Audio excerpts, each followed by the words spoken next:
Today our topic is virus. The general characteristics of viruses.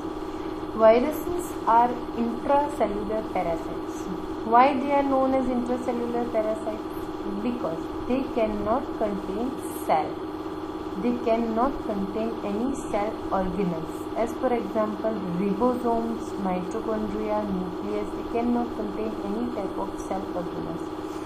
They cannot have any metabolism within their body. So that's why they are known as intracellular parasites. These type of viruses cannot be killed with antiviruses. Specific drug is designed for the killing of viruses, which is known as antiviral drug. They cannot grow on inanimate media. For their growth, it is essential to grow on a cell media. They are multiplied by a complex procedure. Structure of viruses is divided into two: nucleic acid and a protein cord, which is known as a capsid structure. Head, neck, collar, seat, tail, and a last opening, which is known as base plate. Within the head is made up of capsomer proteins. Within the head, the DNA material is present. There are two types of nucleic material is present: DNA and RNA. DNA, it is into the form of double-stranded DNA, single-stranded DNA, and RNA, they are also single-stranded RNA and double-stranded RNA. The viruses which are contain RNA, they are known as retroviruses. The both material is not present within the single cell. Nucleic acid, DNA, it is known as deoxyribonucleic acid. RNA, it is known as ribonucleic acid. DNA, it is a double-stranded DNA, and RNA contain viruses are known as a retroviruses.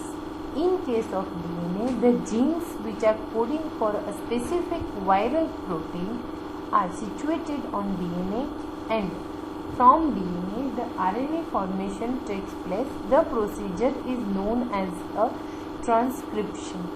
From RNA the translation is occur and viral proteins are produced.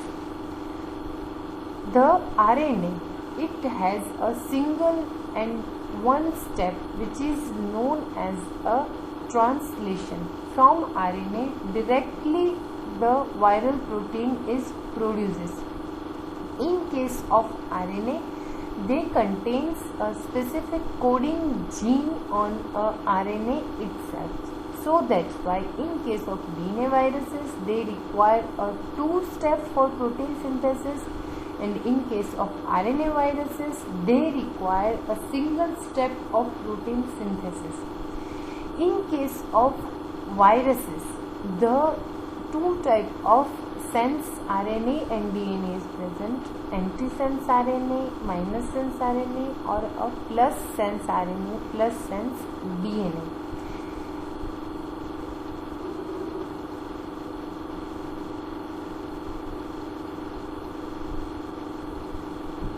In case of viruses, they are divided into a structural classes.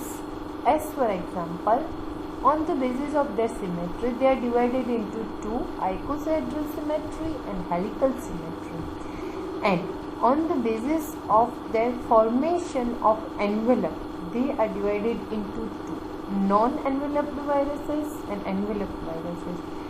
Non-enveloped viruses, they cannot contain an envelope all around their body, and due to this, they are known as non-enveloped as well as a necked viruses. In case of icosahedral capsid structure or icosahedral symmetry, the capsomer proteins are arranged on a specific spaces, which is shown in a figure like two-fold, three-fold, or fold-fold type of structure.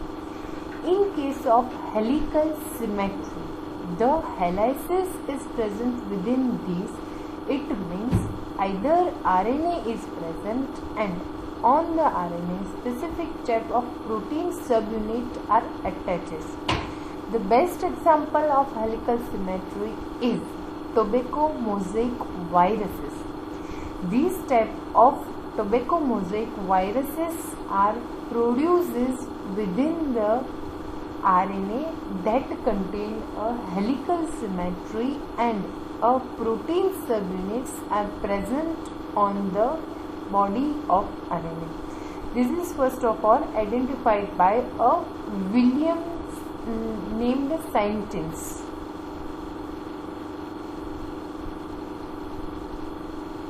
In case of enveloped or non-enveloped viruses, first of all, non-enveloped virus, they cannot contain envelope on around their body, and there is no spikes type of structure are produced. For non-enveloped viruses, the protective layer is absent. So that's why they are known as non-enveloped as well as a necked viruses. In case of enveloped or icosahedral enveloped helical viruses, the specific type of protective layer is present all around the body of viruses. On the envelope, the specific type of spikes are present. Within these enveloped viruses, the helical symmetry or icosahedral symmetry is present. The best example of enveloped viruses is HIV viruses. In case of HIV viruses, the specific type of spikes is present, as shown in electron transmission figure. HIV-1. The specific type of GP120 type of receptors are present on a surface of cell wall, which is seen by arrows. The last and not a least infectious cycle of viruses. It is divided into 7 steps. First of all, attachment. When any infectious cycle is start, first of all, viruses start infect the cell body. The specific type of receptors are present on a cell body. They are attached to the specific receptors, and within the step 1, now they are try to penetrate it within the cell. After the penetration, endocytosis is occur. The viruses is endocytosed by a cell, and the DNA material is free within the cell. This step is known as a step number 3, uncoating. It means the DNA is now free within the cell, and with the help of enzymes which is present within the cell, topoisomerase, isomerase, the transcription and translation is occur. At the end of transcription and translation, specific viral protein formation takes place. At the step number 5, the replication is occur. Replication, it is a specific type of DNA and RNA material are replicated with the help of cell body, and now the protein is prepared, the raw material is prepared. Now it is time to assembly the specific viruses. So the protein made a specific type of capsid structure, and within this capsid structure the DNA is invaded. It is within the step number 6, the assembly is occurred. It is now mature virus formation takes place, and now it is free for a release.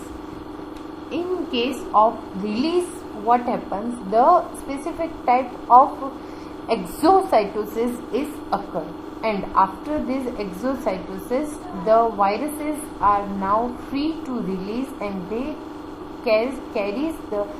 causes the infection within the body. Thank you.